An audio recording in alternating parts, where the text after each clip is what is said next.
ከኛ ጋር ያሉት ከነርሱ ጋር ካሉት ምን ይላሉ? አሁን ሆስፒታል ሄጄ እኔ በሽተኞች ህሙማን ድናቸዋል ብላቸው ምንድን ነው የሚሉት? ድሮ ከዳንኩኝ ነው ሆስፒታል ምን እሰራለሁ እያሾፍኩብኝ ነው እንዴ ነው የሚሉት አይደል? አንድ ሰው መጥቶ ድናቸዋል ቢላችሁ ምንድን ነው የምትመልሱት? ድናቸዋል አልዳናቸውም? ድናቸዋል ከምን አይባል እንደው ዝም ብዬ ድኛለሁ አይደል? አይኔ እግዚአብሔር ነው ማዳን የሚል መዝሙር ታውቃላችሁ አይደል? ብዙ ጊዜኛ ፖሊስና ነው የሚታየን እሱ መዝሙር ምን እንደሆነ አላውቅም። ራሱ ክርስቶስ አግኝቶት ሄደህ ተጠመቅ አለው። አሁን አይነ ስውር ገደል ሂድ ይባላል? ጠበል ባያስፈልግ ኖሮ ክርስቶስ ግን ሂድና ተጠመቅ አለው። ከክርስቶስ ፍቅር የሚለየኝ ማን ነው ይላል መርሃ ግብር መሪው። ከዚያ ዘማሪ የለ መርሃ ግብር መሪ የለ። ከዛ መዝሙሩ ምን ነበር? ከአቅማችን በላይ ከመፈተን ይሰውረ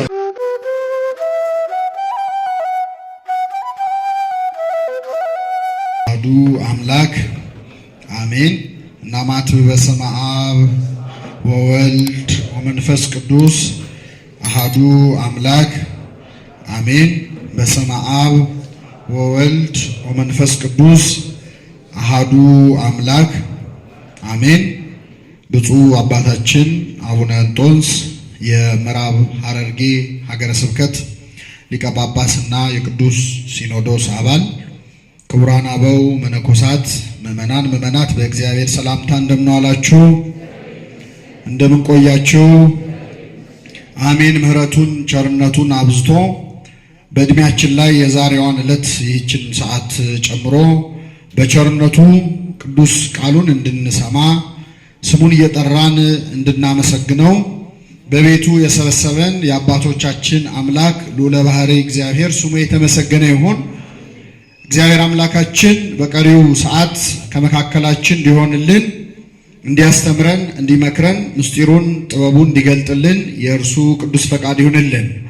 በሚኖረን ጊዜ በመዝሙረ ዳዊት መዝሙር 34 ከቁጥር 7 ላይ ተጽፎ በሚገኝ ኃይለ ቃል እንማራለን። የትምህርታችን ርዕስ የሚሆነው የእግዚአብሔር መልአክ በሚፈሩት ሰዎች ዙሪያ ይሰፍራል ያድናቸውማል የሚል ይሆናል። ቃሉን አብረን እንላለን። የእግዚአብሔር መልአክ በሉ እስኪ በሚፈሩት ሰዎች ዙሪያ ይሰፍራል ያድናቸውማል። በዚህ ቃል መነሻነት እንማራለን። ነቢየ እግዚአብሔር ዳዊት በተናገረው በ33ኛው መዝሙሩ መዝሙር 33 ቁጥር 7 ላይ ባለው ኃይለ ቃል ተነስተን እንማራለን። እግዚአብሔር አምላካችን በቸርነቱ እንዲያስተምረን ቅዱስ ፈቃዱ ይሁንልን። የእግዚአብሔር መልአክ በሚፈሩት ሰዎች ዙሪያ ምን ይላል? ምን ይላቸዋል? ያድናቸዋል አለ ነቢየ እግዚአብሔር ዳዊት። ቅዱሳን መላእክትን ቤተክርስቲያናችን ታከብራቸዋለች። የምታከብራቸው ግን መላእክት ስለሆኑ አይደለም። ነቢየ እግዚአብሔር ዳዊት የማን መልአክ ነው ያለው? የማን መልአክ? ሚካኤልን፣ ገብርኤልን፣ ሌሎቹንም አእላፋት መላእክት 24ቱን ካህናተ ሰማይ ኪሩቤልን፣ ሱራፌልን እናከብራቸዋለን። የምናከብራቸው ግን መላእክት ስለሆኑ ሳይሆን የማን መላእክት ስለሆኑ? መላእክት ሆነው የእግዚአብሔር ያልሆኑ መላእክት አሉ የሉ? ሰይጣንና ሰራዊቱ አሉ። እናንተ ርጉማን ከኔ ወግዱ ለሰይጣንና ለመልእክተኞች ወደ ተዘጋጀ ወደ ዘላለም እሳት ሂዱ ይላል የማቴዎስ ወንጌል ምዕራፍ 25 ላይ ክርስቶስ በዕለተ ምጽአት ምን እንደሚናገር መጥቶ ምን እንደሚፈርድ ሲናገር ያን ቃል ከመስማት እግዚአብሔር ይሰውረን። ለሰይጣንና ለምኑ አለ? ለመላእክቱ። አጋንንትም መላእክት ናቸው በተፈጥሯቸው። አንዳንድ ሰው እንደው እግዚአብሔር ምነው ሳይቸግረው እንደው ሰይጣንን ባይፈጥረው ኖሮ እኮ ይሄ ሁሉ ችግር አይፈጠርም የሚል ሰው አለ። የምንዘነጋው ነገር ምዕመናን፣ እግዚአብሔር ሰይጣንን አይደለም የፈጠረው፣ ሳጥናኤልን ነው። ሰይጣንን የፈጠረው ራሱ ሰይጣን ነው። እግዚአብሔር የፈጠረው የተቀደሰ ሊጋርድ የተቀባ ኪሩብ ቅዱስ መልአክን ነበር። ለምሳሌ አንዲት ሴት ልጅ ብትወልድ ልጇ አድጎ ሌባ ቢሆን ይቺ ሴት የወለደችው ልጅ ነው ሌባ ነው? መልሱልኝ። በራሱ ተነሳሽነት ሌባ የሆነው ማን ነው? እንደዚሁ እግዚአብሔር የተቀደሰ መልአክን የፈጠረው ትንቢተ ሕዝቅኤል ምዕራፍ 34 ላይ ከተፈጠርክበት ቀን አንስቶ እስከ በደልክበት ጊዜ ድረስ በመንገድ ፍጹም ነበርክ ይላል። ሰይጣን ሊጋርድ የተቀባ ኪሩብ ነበረ። አሐዜ መንጦላዕት ቅሩበ መለኮት የተቀደሰ መልአክ ነበር። በውበቱ እጅግ ያማረ የተዋበ በስልጣኑ በልዕልና ከፍ ያደረገው ነበር። እግዚአብሔር ራሱን ያዋረደው ራሱን ወደ ረከሰ ከሳሽነት የለወጠው ራሱ ሰይጣን ነው እንጂ እግዚአብሔር ግን የፈጠረው ቅዱስ መልአክ ነው። ስለዚህ ልብ አድርጉ፣ የእግዚአብሔር መላእክትን የምናከብረው መላእክት ስለሆኑ ሳይሆን የማን መልአክ ስለሆኑ ነው? የእግዚአብሔር መልአክ ስለሆኑ። አንዱ ባለቅኔ ምን አሉ መሰላችሁ? ለመልአክ ይናከብሮ ለእማ አስረጸ ክንፈ በመጠን ነው ይቆሙ ይላሉ። መልአክን በቁመቱ ልክ ክንፉን ስለዘረጋ አናከብረውም። ምክንያቱም ለኦፍ ወለትንትንያ እስመ ክንፍ ቦሙ ወፍና ትንኝም ምን አላቸው? ክንፍ አላቸው። ወበሲበቱ ለሰብ ይናከብሮ ቀዲሙ ሰውንም ደግሞ ሽበቱን አይተን አናከብረውም። ምክንያቱም እንጨትና ድንጋይም ትንሽ ሲቆዩ ምን ያወጣሉ? እንዳትባባሉ ደግሞ እንደዛ። ስለዚህ ቅዱሳን መላእክትን የምናከብራቸው መላእክት ስለሆኑ ሳይሆን የማን መላእክት ስለሆኑ ነው? የእግዚአብሔር መላእክት ብቻ አይደሉም። ልብ አድርጉ፣ የእኛም መላእክት ናቸው ቅዱሳን መላእክት። እነ ሚካኤል እነ ገብርኤል የእግዚአብሔር መልአክ ናቸው፣ የጌታ መልአክ ናቸው። ግን ደግሞ የእኛም መላእክት ናቸው። በማቴዎስ ወንጌል ምዕራፍ 18 ቁጥር 18 ላይ ከነዚህ ከታናናሾቹ አንዱን እንዳትንቁ ተጠንቀቁ፣ መላእክቶቻቸው በሰማያት ያለውን የአባቴን ፊት ያያሉና ይላሉ። ምኖቻቸው? እያንዳንዳችን መልአክ አለን። ከተጸነስንበት ጊዜ ጀምሮ ልክ አሁን ያሳደገችን ሞግዚት ብትኖር ወይ እናት አባታችን ቢሆኑ ከልጅነት ያሳደገን ሰው ከኛ ጋር በጣም ትስስር አለው፣ ፍቅር አለው። ቅዱሳን መላእክት ማለት ገና በማህፀን ስንጸነስ ጀምሮ ከኛ ጋር አንድ የሆነ ፍቅር ያላቸው በቀን በሌሊት የሚጠብቁን ጠባቂዎቻችን ናቸው። ልብ አድርጉ፣ በዓለማችን አሁን ጠባቂ የሚኖረው ምን አይነት ሰው ነው? ወይ ባለስልጣን ነው፣ ወይ ባለጸጋ ነው፣ ወይ ደግሞ ባለዝና ነው። ጋርድ ተመድቦለት ጠባቂ ኖሮት የሚሄደው። እግዚአብሔር ግን ለእያንዳንዳችን ጠባቂ መድቦልናል። ኃጥእ ሆንክ ጻድቅ ሆንክ፣ ምዕመን ሆንክ መናፍቅ ሆንክ፣ ልብ አድርጉ፣ ደሃ ሆንክ ባለጸጋ ሆንክ፣ እግዚአብሔር በቀን በሌሊት በቅዱሳን መላእክት ያስጠብቀናል። ስሙ የተመሰገነ ይሁን። በመላእክት ቀንና ሌሊት ይጠብቁናል። በመዓልት በሌሊት ከኛ ሳይለዩ እኛ ባናያቸውም እነሱ የሚያዩን እያንዳንዳችን ጠባቂ መላእክትን እግዚአብሔር ሰጥቶናል። እነዚህን ጠባቂዎች ስለሰጠን ስሙ የተመሰገነ ይሁን። ነቢየ እግዚአብሔር ዳዊት የእግዚአብሔር መልአክ በሚፈሩት ሰዎች ዙሪያ ይሰፍራል። ምን ይላቸዋል? ያድናቸዋል። የመላእክት አገልግሎት ሁሌ ነው የሚወሳው። ግን በዚህ ወር ደግሞ የበለጠ መላእክት እናስታውሳቸዋል። ጥቂት ነገሮች ስለ ቅዱሳን መላእክት ልንገራችሁ። እንግዲህ ክርስትና በአጠቃላይ መጽሐፍ ቅዱስ የሚባለውን መጽሐፍ አንድ ሰው ልብ ብሎ ቢያነበው ከኦሪት ዘፍጥረት እስከ ዮሐንስ ራእይ ድረስ ብታነቡት ከትንቢተ ሐጌና ከመጽሐፈ አስቴር ውጪ መላእክት ስማቸው ያልተጠቀሰበት ቦታ የለም። በሙሉ መጽሐፍ ቅዱስ የሚናገረው ስለ ቅዱሳን መላእክት ነው። ገና ስትገልጡት በመላእክት ነው የሚጀምረው። በቀጥታ ሳይሆን በማጠየቅ በምስጢር መላእክትን ያነሳል። መጽሐፍ ቅዱስን ስትገልጡት ምን ይላል? እግዚአብሔር በመጀመሪያ ሰማይንና ምድርን፣ አቤት ምድርም ባዶ ነበረች። ማን ባዶ ነበረች? እግዚአብሔር ሁለት ነገር ፈጠረ ይላል። ማና ማንን? ማን ባዶ ነበረች? ማን ባዶ አልነበረችም? ለምን? ቅዱሳን መላእክት ስላሉ። መጽሐፍ ቅዱስ ገና ሳይናገር እንኳን ቅዱሳን መላእክትን እያጠየቀ ነው የሚናገር። በሁሉም ስፍራ ላይ መላእክት አሉ። ወደ ክርስትና ስትመጡ ከመጀመሪያው እስከ መጨረሻው ቅዱሳን መላእክት አሉ። የክርስቶስን የማዳን ሥራ ላውራ፣ ልናገር፣ ልስበክ ያለ ሰው ሁሉ መላእክትን ሳይጠራ መናገር አይችልም። ወደ እመቤታችን መጥቶ የአምላክን ሰው መሆን ምስጢረ ሥጋዌን ያበሰረው ማን ነው? ቅዱስ ሚካኤል፣ ቅዱስ ገብርኤል ነው አይደል እንዴ? በመልአክ ብስራት ነው የሰው ልጅ ድህነት የተጀመረው። ክርስቶስ ሲወለድ በቤተልሔም ቅዱስ ቅዱስ እያሉ ደስ ብሏቸው ስብሐት ለእግዚአብሔር በሰማያት እያሉ ሲዘምሩ ያደሩት እነማን ናቸው? ቅዱሳን መላእክት ናቸው። በእኛ መዳን ደስ ብሏቸው። አሁን መላእክት እኮ ክርስቶስ የተወለደለት የሚደሰቱበት ምንም ምክንያት አልነበረም። ምክንያቱም በእሱ መወለድ የተጠቀሙት መላእክት ናቸው፣ ሰዎች ነው። ግን በእኛ ደስታ ተደስተው ይገርማቸዋል። በእውነት መላእክት እንዴት አይነት ፍቅር እንዳላቸው ለሰው ልጅ። በሰማይ አሁን ሰርግ የለም፣ አያገቡም፣ አይጋቡም መላእክት አይደል? ግን በሰማይ የሰርግ ያህል የሚደሰቱት መቼ ነው ካላችሁ፣ አንድ ኃጢአተኛ ምን ሲል? ንስሐ ሲገባ። በእኛ መዳን የሚደሰቱ ጠባቂዎችን ስለሰጠን ስሙ የተመሰገነ ይሁን። መላእክት ልብ አድርጉ፣ በክርስቶስ ልደት ነበሩ። ሊሰቀል አንድ ቀን ሲቀረው ደግሞ ሐሙስ ዕለት የእግዚአብሔር መልአክ ነበረ። ታስታውሳላችሁ? ጌታችን ሊሰቀል አንድ ቀን ሲቀረው በዚያ በጌቴሴማኒ ይጸልይ ነበረ። በጣም ተጨንቆ ይጸልይ ነበር። የሉቃስ ወንጌል ምዕራፍ 22 ላይ እንግዲህ ወንጌላዊ ሉቃስ ሐኪም ስለሆነ ከነ ዝርዝሩ ነው የጻፈው እና ክርስቶስ ተጨንቆ ላብ ያልበው ነበር። ከላቡ በተጨማሪ ደግሞ የደም ወዝ ይወጣው ነበር። ልብ አድርጉ። የሕክምና ሰዎች ሄማቶድሮሲስ የሚሉት አንድ ኬዝ አለ። አንድ ሰው በጣም ሲጨነቅ ያለበዋል። በጣም ጭንቀቱ ከመጠን ካለፈ ደም እንደ ላብ ሊወጣው ይችላል። ክርስቶስ ለእኛ ሲል መከራ ከመቀበሉ በፊት የደም ላብ አልቦት ነበረ። በዚያ ጭንቀት ላይ ሳለ የሚያበረታው መልአክ ታየው ይላል። ምን የሚለው መልአክ? ማንን የሚያበረታው? እግዚአብሔር ክርስቶስን መልአክ ያበረታዋል። አባታችን ታላቁ ሊቅ አባ ጊዮርጊስ ዘጋስጫ መጽሐፈ ምስጢር በተባለ መጽሐፉ ባለመድኃኒቱ ሉቃስ ሆይ ምን ማለትህ ነው? ክርስቶስን የሚያበረታው መልአክ ስትል ምን ልትል ፈልገ ነው? አራቁ ስለኸኛልና ሐኪሙ ሉቃስ ሆይ ራስህ ፈውሰኝ ምን ማለት ፈልገ ነው ይላል። ከዛ አባ ጊዮርጊስ ራሱ በመንፈስ ቅዱስ ተቃኝቶ ይተረጉመዋል። የሚያበረታው መልአክ ታየው የተባለው ለከ ኃይል ክብር ወስብሐት፣ ለአንተ ኃይል ክብር ምስጋና ይገባሃል እያሉ ሰገዱለት ለማለት ነው እንጂ ክርስቶስን መልአኩ ሊያበረታው አይችልም ይላል። ልብ አድርጉ። በዕለተ ዓርብም ደግሞ ሲሰቀል መስቀሉን ከበው ይመለከቱ ነበር። ሚካኤል አርመመ ወገብርኤል ተደመ፣ ሚካኤል ዝም አለ ገብርኤል ተገረመ ትላለች ቤተክርስቲያናችን። በትንሣኤውም ዕለት በመቃብሩ ግራና ቀኝ ቁጭ ብለው የታዩት ቅዱሳን መላእክት ናቸው። መላእክት የሌሉበት ክርስትና፣ መላእክት ያላጀቡት ክርስቶስ የለም። በእውነት ይህን ለመረዳት እግዚአብሔር በቸርነቱ ይርዳል። የሚገርማችሁ ምን ያህል መላእክት አስፈላጊ እንደሆነ የሚያሳይ አንድ ነገር ልንገራችሁ። በመጀመሪያው ክፍለ ዘመን ሐዋርያት በአንድ ቤት ውስጥ ተሰብስበው ያመሻሉ። ከኔ ጋር ናቸው?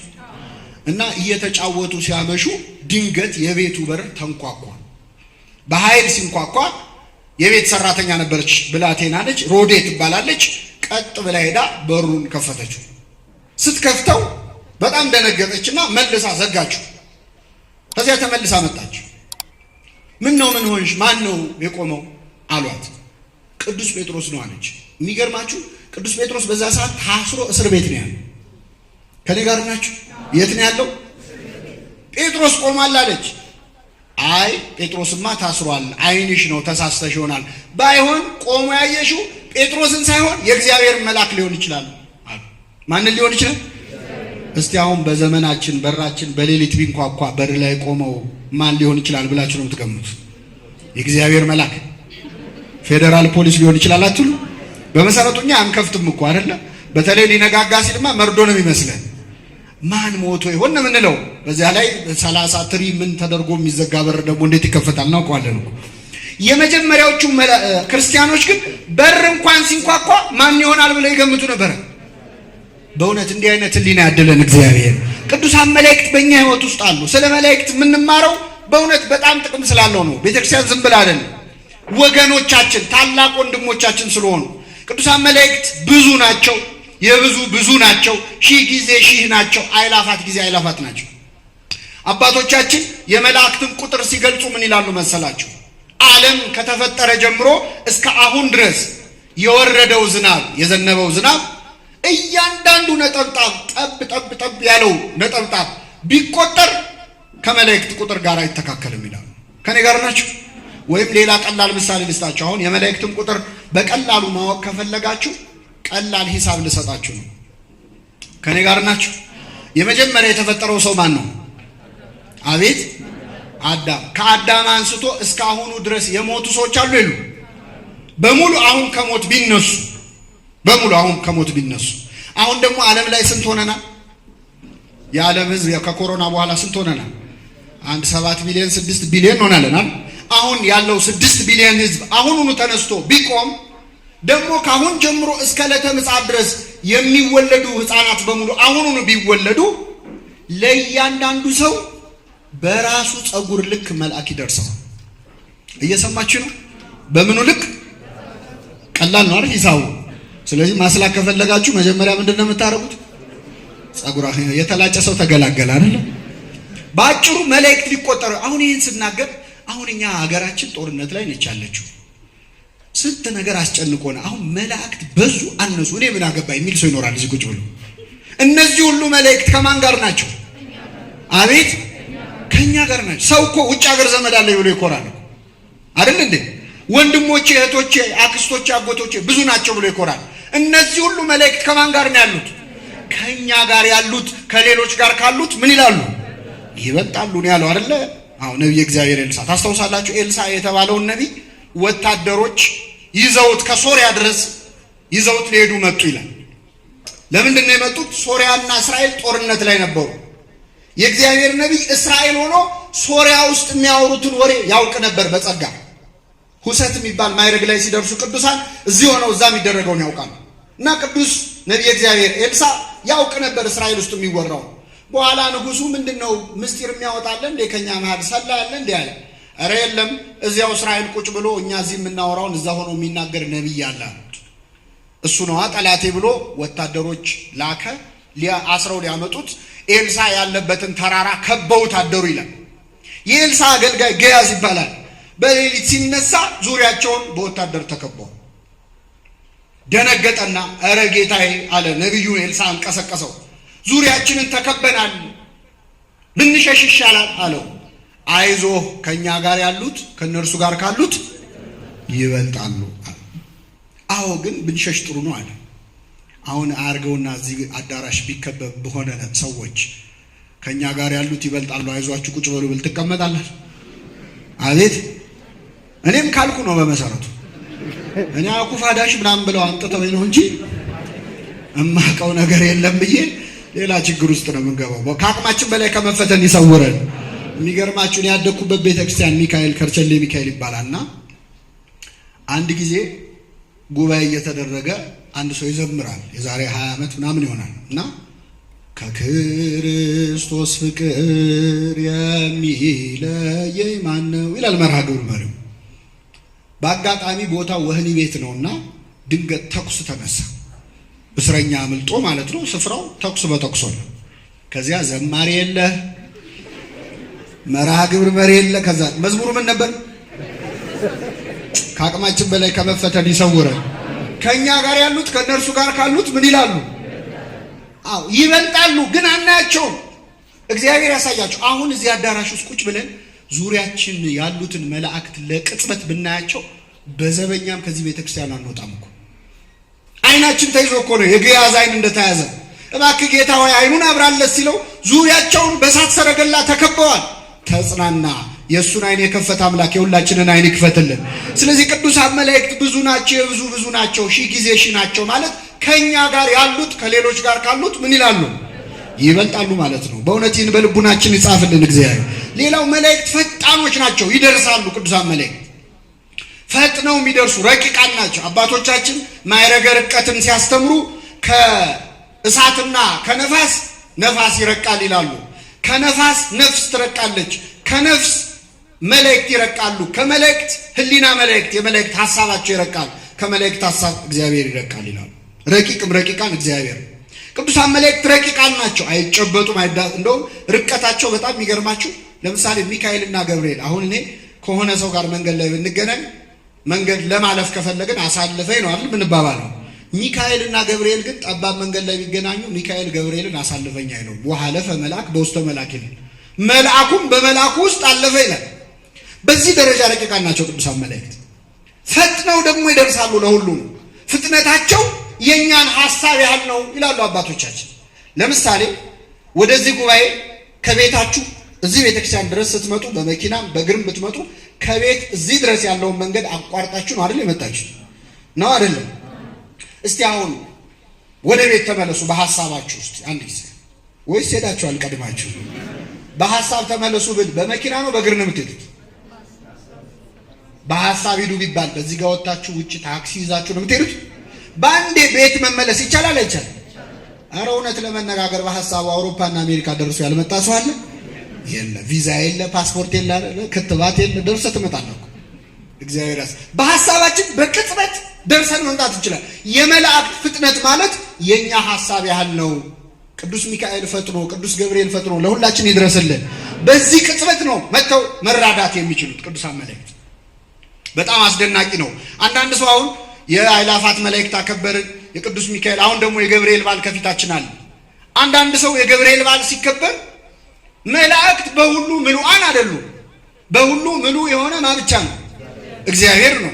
ታዲያ በሁሉ ካልመሉ እዚህም ጋር የገብርኤል በዓል ሲከበር ገብርኤል አማልደኝ ይላል አንዱ፣ ቁልቢም ያለው ገብርኤል አማልደኝ ይላል። ቅዱስ ገብርኤል የት ነው የሚሄደው ብለው የሚጨንቃቸው ሰዎች እዚህም አላችሁ መሰለኝ። እንዴት ነው አሁን መልአኩ እዚህም እዛም ናልኝ አማልደኝ ሲባል የቱ ጋር ነው የሚሄደው ብለው የሚጨነቅ ሰው። በጣም የሚደንቃችሁ አሁን እዚህ የምንማረውን ትምህርት የምታዩቸው ካሜራዎች እየቀረጹ ነው።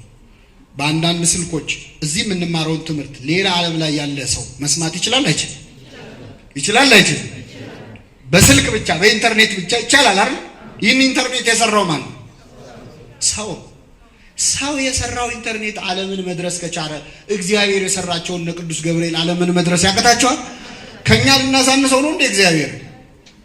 በዚያ ላይ ምዕመናን መላእክት በጸጋ ምሉዓን ናቸው። በባህሪው ምሉ እግዚአብሔር ነው። መላእክት ግን በረድኤት በጸጋ በሁሉ የሞሉ ናቸው። በዚያ ላይ መሬት የምንላት ፕላኔት እኮ እንደው የኛ ያለ ራሳችንን ኮፈስን እንጂ እኮ ለአንድ መልአክ እኮ የኳስ ያህል ነች። በጣም ትንሽ ነገር ነች። ስለዚህ በየትም ስፍራ ሆነው የሚጠሩትን ሊረዳ ይችላል መልአኩ። ዮሐንስ ራዕይ ምዕራፍ 18 ከቁጥር 1 እንዲህ ይላል፣ ታላቅ ስልጣን ያለው መልአክ ከሰማይ ሲወርድ አየሁ ይላል። ከክብሩም የተነሳ ምድር አበራች ይላል። ከክብሩ የተነሳ ማን አበራች? መልአኩ ስንት ነው? ምድርን ማብራት። ፀሐይ እንኳን በፈረቃን የምታበራው አይደል? መልአኩ ግን ምድርን ማብራት ይችላል። ወደ ርዕሳችን ልመልሳችሁ። የእግዚአብሔር መልአክ በሚፈሩት ዙሪያ ይሰፍራል። ምን ይላቸዋል? ያድናቸዋል። የእግዚአብሔር መልአክ ሲል ብዙ ነው አንድ ነው? አንድ ነው። የሚፈሩት ሰዎች አቤት የት ነው የሚኖሩት? እግዚአብሔርን የሚፈሩት ሰዎች በየቦታው አይደል?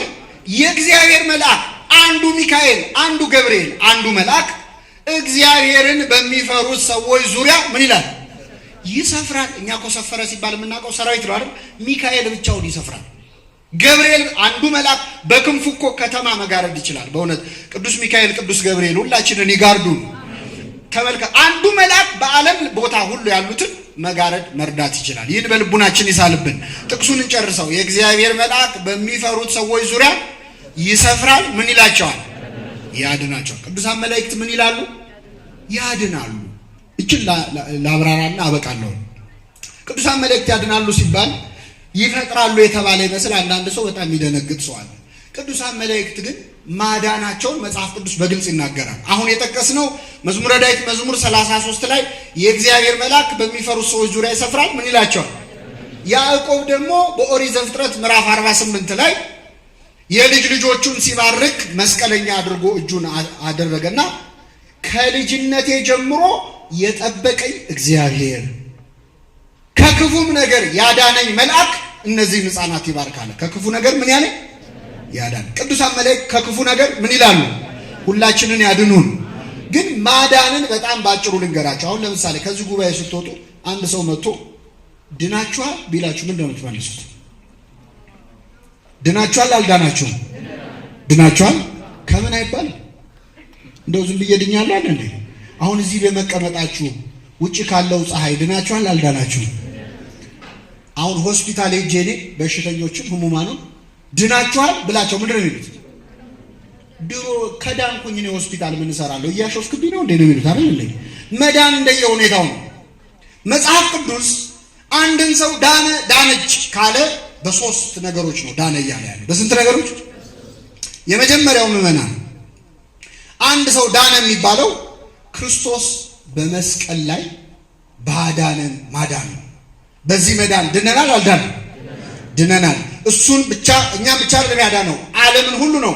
በዚህ የተነሳ ስንጠራው መድኃኔ የዓለም መድኃኒት ነው። በዚህ መዳን ያልዳነ ሰው የለም። ያላመነ ሊኖር ይችላል። ፀሐይ ትወጣለች የማይሞቃት አለ አይደል? ክርስቶስ ሁሉን አድኗል የማያምንበት አለ። ግን ያዳነው ማንን ነው? ዓለምን ሁሉ ነው። በዚህ መዳን ድናችኋል አልዳናችሁም? ከምንድን ያዳነን ክርስቶስ? በአዳም ላይ ከተፈረደው ፍርድ መርገም፣ በርደተ መቃብር ላይ ርደተ ሲኦል፣ በሞተ ስጋ ላይ ሞተ ነፍስ ተፈርዶብን ነበር።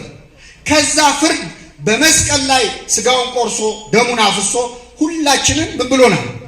አድኖናል። ስለዚህ አንድ ሰው ድነሃል ሲላችሁ በመስቀል ላይ የተደረገውን ከሆነ አዎ ድኛለሁ፣ ከምን ካልከኝ ከቀደመው መርገምና ፍዳ ድኛለሁ እንላለን። ግን ክርስቶስ እዚህ ላይ መጠንቀቅ ያለባቸው አንዳንድ ሰዎች ክርስቶስ መስቀል ላይ የሞተው አሁን የፈለግነውን ኃጢአት ብንሰራ ችግር የለውም ሊል የሚመስላቸው ሰዎች ተከፍሎልሃል፣ ሞቶልሃል። አሁን ምንም ኃጢአት ብትሰራ ምንም ችግር የለው። ክብር ይግባውና ክርስቶስ እኛ የፈለግነውን ኃጢአት እንድንሰራ ነው እንደ ሞተው አይደለም። የከፈለው ስላለፈው ነው። ለሚመጣውስ ቅዱስ ጳውሎስ እንዲህ ይላል፣ የየራሳችሁን መዳን እችን ጥቅስ ይዛችሁ ሂዱ። የራሳችሁን መዳን በሉ እስኪ በፍርሃትና በመንቀጥቀጥ ፈጽሙ። ምን በሉ? መዳናችንን በመስቀል ላይ ካለፈው አድኖን ጀምሮልናል። የቀረውን ደግሞ በፍርሃትና በመንቀጥቀጥ ፈጽሙ ተብለን። ስለዚህ ክርስቶስ ካለፈው አድኖናል። ሁለተኛ መጽሐፍ ቅዱስ ዳነ ዳነች ካለ ሁለተኛው ከበሽታ ከደዌ ከችግር በመጽሐፍ ቅዱስ ላይ በዚህ መዳንስ ድናችኋል አልዳናችሁ? የታመመ የዳነ ድኛለሁ ይበል፣ ያልዳነ ድናለሁ ብዬ ተስፋ አድርጋለሁ ይበል፣ ደግሞ ያላመመው መቻመመኝና ይበል። ይለያያል አይደል? ግን እኛ ዳንም አልዳንም እግዚአብሔር ማዳን ይችላል አይችል? ይችላል። በማንኛውም መንገድ ብንድን የሚያድነን ማን ነው? እግዚአብሔር። ኃይል የእግዚአብሔር ነው ማዳን የሚል መዝሙር ታውቃላችሁ አይደል? ብዙ ጊዜኛ ፖሊስ ስናይ ነው የሚታየን እሱ መዝሙር ምን እንደሆነ አላውቅም። ኃይል የእግዚአብሔር ነው ማዳን የእግዚአብሔር። በየትኛውም መንገድ ብንድን ግን የሚያድነን ማን ነው? በጠበል ያድናል እግዚአብሔር፣ ያለ ጠበል ያድናል፣ በጥቂቱ ያድናል፣ በብዙ ያድናል። ታስታውሳላችሁ ያቺ ሴት ጨርቁን ብቻ ብነካ ምን ይላል? መታ ጨርቁን ነካች፣ ደሟም ምን አለ? ቀጣለ። ክርስቶስ ምን አለ? አንቺ ሴት እምነትሽ ከምንድን ያዳናት? ትጸድቂያለሽ አይደለም ያለው? ደም ይፈስሽ ነበር እድናለሁ ብለሽ ያመንሽው እምነት ከሚፈስሽ ደም ምን ብሎሻል? አድኖሻል። እቺን ሴት ትንሽ ማድነቅ አለብን። ምኑን ነክታ ሄዳነች? ጨርቁን ብነካ። ሰው እንደ እምነቱ ያድነዋል እግዚአብሔር። አንዳንድ ሰው ጨርቁን ብነካ ይበቃኛል የሚል ሰው አለ። አንዳንድ ሰው ደግሞ አይኔ ነክቼ አይበቃኝ እሱ ይንካኝ እንጂ የሚል ሰው አለ። አንዳንድ ያው ጠበል ሲቀዳላቸው ሙላው እንጂ ምን ያሰስተሃል የሚሉ ሰዎችን አሉ። በብዙ የሚያድን ይመስላል። አንዳንድ ሰው ትንሽ ጠበል ፉት ካልክ ያድነኛል የሚያምን ሰው አለ። አንዳንድ ሰው ደግሞ በጀሪካን ሞልቶ ፀሐይ የሞቀ እስከ ግማሽ ቀን ሲጠጣ ንቅል ያደርግልኛል የሚል ሰው አለ። የለም በብዙም በጥቂትም ግን የሚያድነን ማን ነው? በጥቂት ወይም በብዙ ማዳን ለእግዚአብሔር አይቸግረውም ይላል። እንደየእምነታችን እቺ ሴት ጨርቁን ብነካ ድናለሁ አለች። ሌሎች ደግሞ ቢነካኝ ድናለሁ ያሉ አሉ። ከዚህ የበለጠ ደግሞ እሱም አይንካኝ እኔም አልነካውም፣ ቃል ብቻ ተናገር ልጄ ይድናል፣ ጌታ ወይ እንዳትነካኝ እንዳትመጣብኝ ጭራሽ እዚያ ሆነ ተናገር። በእውነት ይህንን እምነት እግዚአብሔር ያድለን። እንደየእምነት ደረጃችን ግን የሚያድነን ማን ነው? በጠበል ይድናል አንድ ሰው፣ ያለ ጠበል ይድናል። አንዳንድ ሰው ጠበል ካልተጠመቅኩኝ በሌላ መንገድ አልድንም ብሎ ከልቡ ጠበል አምኖ ሚድናል። በጠበል ብንድን ያለ ጠበል ብንድን የሚያድነን ማን ነው? እስቲ አንድ ምሳሌ ተመልከቱ። 38 ዓመት ሙሉ የታመመ ሰው አልነበር? ያ በሽተኛ አስታውሳችሁ፣ ክርስቶስ መጣና ልትድን ትወዳለህ አለው። አይ ወደ ጠበሉ የሚከተኝ ሰው ስለሌለ ሰው የለኝም እንጂ እሱስ ብድን አልጠላም ነበር፣ ሌላው ቀድሞኝ እየዳነ ነው ብሎ ብሶቱን አወራ። መዳን ትፈልጋለህ ማለት ነው፣ ስለዚህ ተነሳና አልጋህን ተሸክመህ ሂድ ብሎ ፈወሰ። ይህ ሰው የዳነው በጠበል ነው ያለ ጠበል? መልሱልኝ። ያለ ጠበል። 38 ዓመት ቁጭ ብሎ የጠበቀው ምን ሊያደርግ ነው? አይኗን እያየ ጠበሏን ነበር አይደል የሚጠብቀው? ያለ ጠበል አዳነው። ምን ማለቱ መሰላችሁ? ክርስቶስ በጠበልም ያለ ጠበልም ማዳን ይችላል። አሁን ይሄ ሰውዬ ጠበሉስ ነክሮ ቢያድነው ኖሮ እንዴ መዳን ይነሰኝ እንዴ 38 ዓመት ሙሉ እኮ ነው ወረፋ የጠበቅኩት ሲያንሰኝ ነው ይል ነበር አይደል? ስለዚህ እግዚአብሔር ከዚያች ጠበል ውጪ ማዳን የማይችል እንዳይመስለው ይሄ ሰውዬ ክርስቶስ ያለ ጠበል አዳነ። ይሄን ስናገር ደግሞ ጠበል መጠመቅ የማትወዱ ሰዎች ካላችሁ ደስ ይላችኋል አይደል? እኮ የዛሬው አስተማሪ ጥሩ ነው የተናገረው አልጠመቅም እንዳትሉ ደግሞ እዛው ዮሐንስ ወንጌል ምዕራፍ 9 ላይ የዚህ ተቃራኒ የሆነ ታሪክ ልንገራችሁ። አይነ ስውር ሆኖ የተወለደ ሰው ትዝ ይላችኋል? እውር ብቻ አልነበረም፣ ግንባር ብቻ ሆኖ ነው የተፈጠረው። የአይን ስፍራ ራሱ አልነበረው። ክርስቶስ መጣና ምራቁን እንትፍ አለ መሬት ላይ። ሶርያዊው ሊቅ አባታችን ቅዱስ ኤፍሬም ምን ይላል? ጌታ ሆይ የውሩን አይን ባበራህ ጊዜ ላድነው ነው ብለህ ፊቱ ላይ አልተፋህበትም። የተፋኸው ምን ላይ ነው? መሬት ላይ ነው። ጌታ ሆይ በእኔ ላይ ግን በፊቴ ላይ እንትፍ በልብኝ፣ በፈቃድ ያጠፋሁትን አይኔን በፈቃድ አብራልኝ ይላል። ለሁላችን ያብራልኝ። ክርስቶስ እንትፍ ብሎ አይን ሰርቶ ሂድና በሰሊሆም መጠመቂያ ምን በላል ክርስቶስ ጠበል ተጠመቁ ይላል። አያችሁ? አይገርማችሁ? ራሱ ክርስቶስ አግኝቶት ሄደህ ተጠመቅ አለው። አሁን አይነ ስውር ገደል ሂድ ይባላል? ጠበል ባያስፈልግ ኖሮ ክርስቶስ ግን ሂድና ተጠመቅ አለው። በጠበልም ያለ ጠበልም ብንድን የሚያድነን ማን ነው? በሕክምናም ሰው ታክሞ ቢድን የዳነው በማን ኃይል ነው? ለምን? ሐኪሙ ዓርብ ዕለት ከጭቃ የተፈጠረ ሰው ነው። ሐኪሙ የሚሰጥ ኪኒን ደግሞ ማክሰኞ ዕለት ከተፈጠረ ቅጠል የተገኘ ነው። የሁለቱም ፈጣሪ ማን ነው? ስለዚህ እግዚአብሔር ነው የሚያድነው። ሁለተኛ ዳነ የሚባለው ይሄ ነው። ሶስተኛ አንድ ሰው ዳነ የሚባለው ወደ መንግስተ ሰማያት ሲገባ ነው። ዕብራውያን ምዕራፍ 1 ከቁጥር 14 ላይ ሁሉ መዳንን ይወርሱ ዘንድ ይላል። ሁሉ መዳንን ምን ይሉ ዘንድ? መንግስተ ሰማያት ገባ ማለት አንድ ሰው ዳነ ይባላል። በዚህስ መዳን ድናችኋል አልዳናችሁ? መንግስተ ሰማያት ገብታችኋል እንዴ? ምን አለፋኝ ታዲያ ሊዳ ቤተ ክርስቲያን መንግስተ ሰማያት አይደል? አምሳሊተ ኢየሩሳሌም ሰማያዊት ነች አይደል? መንግስተ ሰማያት አልገባንም። እንገባለን ብለን ግን እንኳን እዚህ ሆናችሁ ቀርቶ አንዳንድ ሰው እዚህ ሆኖ ጸድቅ ያለው የሚል ሰዋል። እንኳን እዚህ ሆናችሁ ቀርቶ ገነት ልትገቡ በሩ ላይ ድናችኋል ተብላችሁ ተጠየቁ። ቆይ መጀመሪያ ልግባ ነው ማለት ያለባችሁ። በግራ ንቁም በቀኝ የሚያውቀው ማን ነው? አሁን ወደ መላእክቱ ልመልሳችሁ። የእግዚአብሔር መልአክ በሚፈሩት ሰዎች ዙሪያ ይሰፍራል። ምን ይላቸዋል? ያድናል። ከሶስቱ ማዳን በየትኛው ነው? ክርስቶስ በመስቀል ላይ ማዳን ባደረገው ማዳን መላእክት ያድኑናል? አያድኑንም። አኮ በመልአክ ዋኮ በተንባል አላ ለሊሁ መጽአ አዳነን። በመልአክ አይደለም፣ በአማላጅ አይደለም፣ እሱ ራሱ መጥቶ አዳነን ነው። መስቀል ላይ በተደረገው ማዳን ያዳነን ማን ነው? ክርስቶስ ብቻ። ምድር ላይ ያለን ከበሽታ ከደዌ ከችግርስ መላእክት ሊያድኑን ይችላሉ አይችሉም? ይችላል። የእግዚአብሔር መልአክ በሚፈሩት ዙሪያ ይሰፍራል። ምን ይላቸዋል? ያድናቸዋል ተብሎ ከብዙ ችግር ከብዙ ደዌ መላእክት ያድናሉ። የማዳን ኃይላቸውን የሚያገኙት ከእግዚአብሔር ወደ መንግስተ ሰማያት ማስገባትስ ላይ አያስገቡንም። ወስደው ምን አለ ቅዱስ ጳውሎስ? ሁሉ መዳንን ይወርሱ ዘንድ ለማገዝ የሚላኩ መናፍስት አይደሉም? ምን ለማድረግ?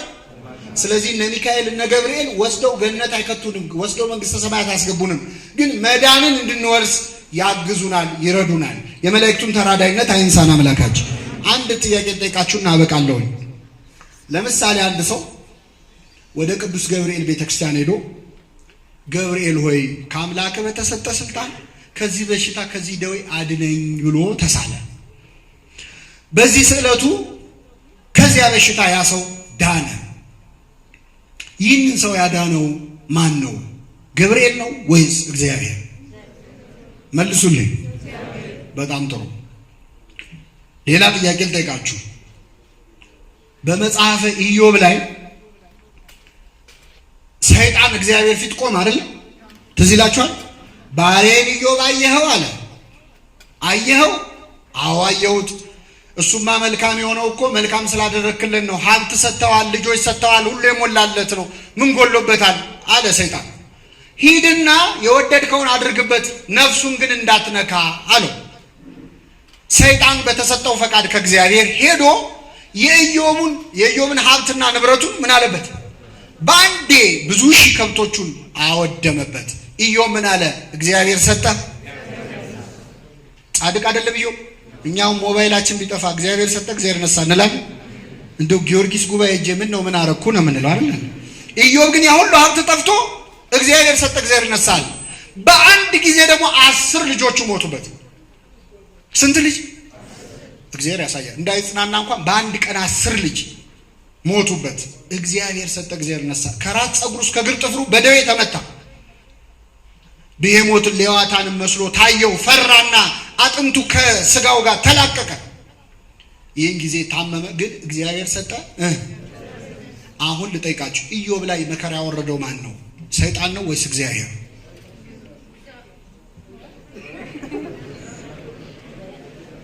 ኢዮብ ላይ መከራ ያወረደበት ማን ነው? ሰይጣን ነው።